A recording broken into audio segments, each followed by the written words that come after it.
Mantle's gonna look so good, whichever one you want. Yeah, get over here, girl. Hi, everybody. Hello. Well, congratulations. Thank you. Thanks for coming to chat with us. Were you nervous sitting at your table? Or is this Yes. old hat now that you've already won one? No. I wasn't here the last time I won. I wasn't at the awards. I was on tour, so this is the first time that I've ever actually been there. And but it's really nerve-wracking to sit there and not know, and you want to prepare, but then you want to act casual. Yeah. Like it's okay, either way, it's good.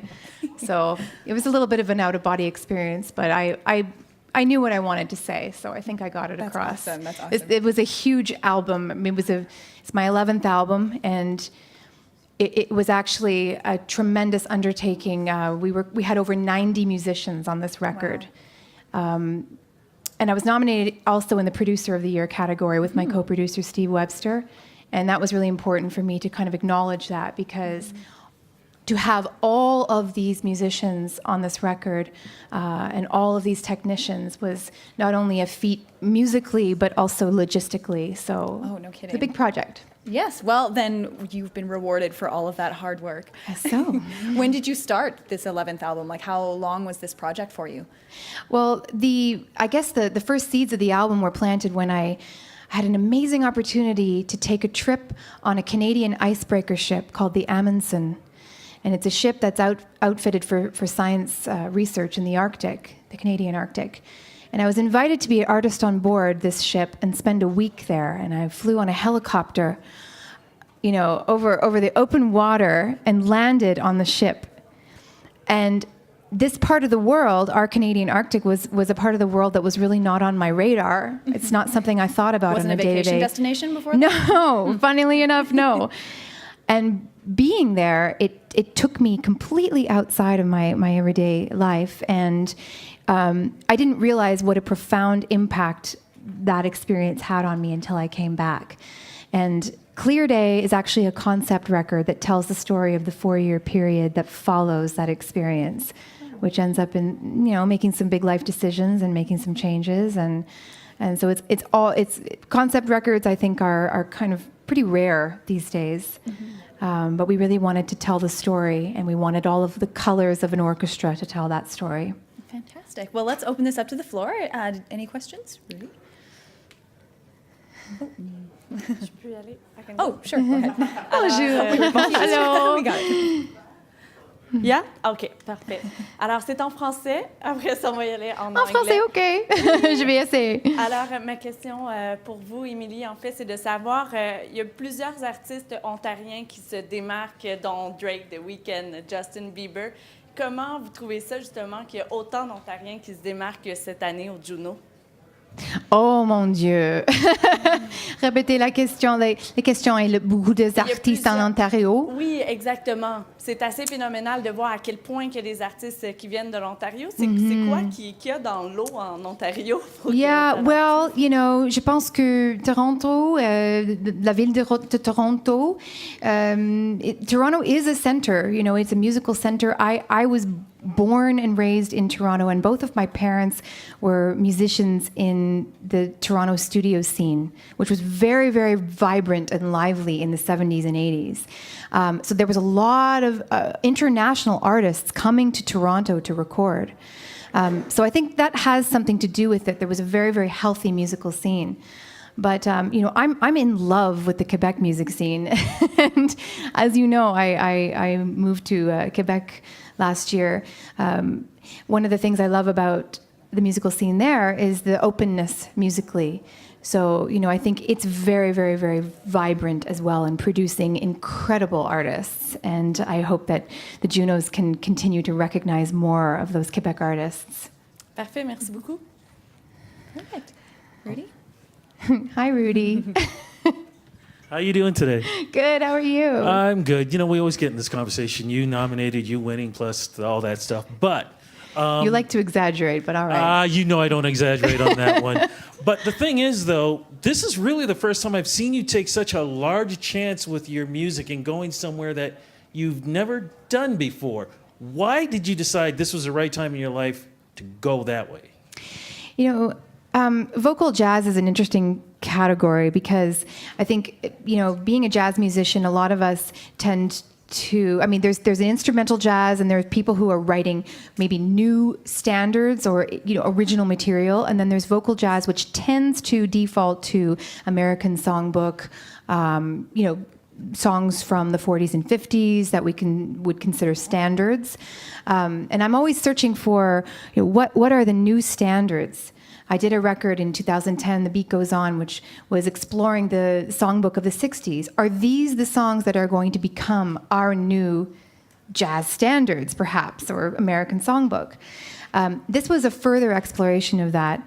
Contemporary music, I mean, the pieces are of a vast variety of genres. We have a David Bowie Queen tune, we have a Joni Mitchell tune, we have a Van Morrison tune, we have a Coldplay tune, we have a Mexican folk song. It's all over the place. For this particular record, the story was about telling this personal story, which I talked a little bit about, this 4-year period which followed this experience, and pinpointing pivotal moments along the way, and then how do we tell that story? So I decided to open it up to any genre of music, and that was, you know, just speaking to your question, that was part of kind of pushing myself and trying to reach out and push this category of vocal jazz a little bit further. I decided to try to pull from every genre of music just to find the songs that could represent these emotions. And I also chose to not care at all about what I thought a jazz record was supposed to be. And I think this record crosses over into pop, it crosses over into classical, and that's really interesting to me. And I think that that's an interesting trend, actually, in music today, where I think we're hearing more and more music that doesn't fit into any specific genre. Quebec music especially, you know, I really find that. That's exciting to me because it means that you are freed up to make the kind of music that you want to make. But I wanted to push myself basically as an artist and challenge myself, make it really painful. All right, Thank Mike, you. go ahead. You've been waiting for a little Over here, sorry. Hi, Mike from Mike's Hi, Blog. Hi, how are you? Good, congratulations. Thank you. It's hard for us to do the interviews and see the show, but I listened to a little bit of your speech, and you talked a bit about streaming music service. And just, can you elaborate a bit more about what you would like to see evolve with that service? Certainly. What I was talking about was the fact that, you know, there are so many people involved behind the scenes in the production of a record. We see the artist up front, and we may know some of the musicians that are involved, but there are also producers and engineers, and you know, these people are very, very important in what the finished product that the listeners hear is. And you know, we've evolved from vinyl, where we, you know, open up this, follow along with the lyrics and see all the credits, CD booklets, digital booklets, but more and more albums are not having digital booklets. And when you buy music or you listen to music on Spotify or Apple Music, you don't necessarily see all of the credits. And you know, there's been a big conversation about female roles in the technical categories of the Junos this year. I was nominated in the producer category, which is quite a rarity. And you know, how do we inspire not just females, but anyone to want to pursue a role in a technical category like engineer or producer? Well, you have to have someone to look up to. And how do you look up to someone when you have no idea who's behind the scenes of creating this music that is inspiring you and exciting you? So I want to find a way, and I pose this question to the audience because I don't know how to do it. But wouldn't it be great if when you're streaming a track, you could click a button and see all the musicians and engineers and producers that worked on that track and contributed to that sound that you're really digging in that moment? That's all. Emilie-Claire, you talked a little bit over here. in the back, sort of. You talked a little bit about your background. You know, both your parents are musicians, as you said. Could you talk a little bit about your youth? Who were your influences growing up? And whereabouts in Toronto did you grow up? And just how that brought you to this point? Well, I grew up in the East End of Toronto, in the beaches, depending on... Yeah, beaches. Well, we can get into a debate about this later. And my father's a drummer and my mother's a singer, and they, you know, they played on all of the jingles and albums that were being recorded at the time. So I spent a lot of my childhood in studios. And I think that for me, it became a very comfortable environment for me, just listening to the conversations between producers and musicians and engineers and producers. And there's something really warm and cozy and safe about the studio environment, that environment of creating. And so that's really the world that I grew up in. And I was influenced by a ton of different musical styles: Joni Mitchell and James Taylor and Steely Dan, Ella Fitzgerald, Tony Bennett, the Singers Unlimited. You know, I have a very broad and eclectic taste in music. And obviously a very big night for you. You won a Juno tonight, but just two questions. What does that mean for you? And looking ahead, you know, where would you like to see yourself, say, 5 years from now?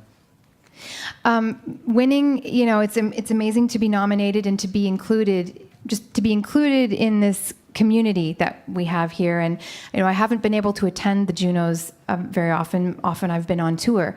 So to be here this weekend and participate, you know, in the producer panel this morning, and I performed last night at the Ironwood, and just to be surrounded by everybody who's celebrating all the amazing talent that we have in Canada.